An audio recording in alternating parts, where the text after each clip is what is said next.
Hello friends, আজকে আমি বানিয়েছি মটর পনির মশলা। তো এটা কী কী দিতে হবে দেখে নিন। পেঁয়াজ, টমেটো, কড়াইশুঁটি, আদা রসুন। তো পনিরটা কাটিং করে দিতে হবে। আদা রসুন পেস্ট হয়ে গেছে, কড়াই সাদা তেল দিয়ে দেবো।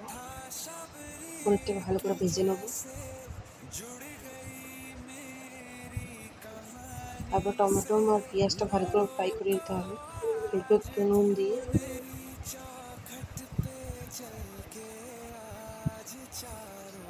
দেখুন ভাজা হয়ে গেছে। কড়াইশুঁটি সেদ্ধ বসিয়ে দেবো। দেখুন বাটা হয়ে গেল, কড়াইশুঁটি সেদ্ধ হয়ে গেছে। গোটা গরম মশলা, তেজপাতা ফোড়ন দেবো। তো আদা রসুন বাটা টমেটো দিয়ে দেবো।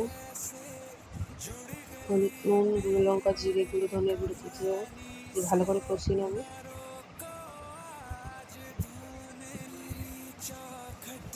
তারপর পেঁয়াজ আর টমেটো বাটা দিয়ে ভালো করে কষাতে হবে।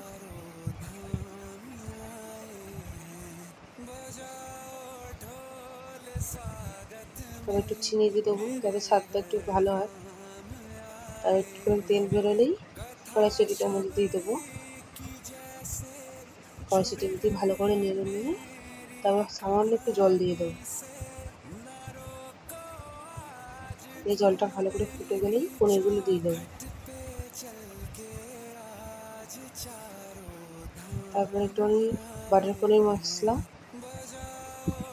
সানরাইসে দিয়ে দিলাম, ধনে পাতা দিয়ে দিলাম। তারপর মটর পনির রেডি।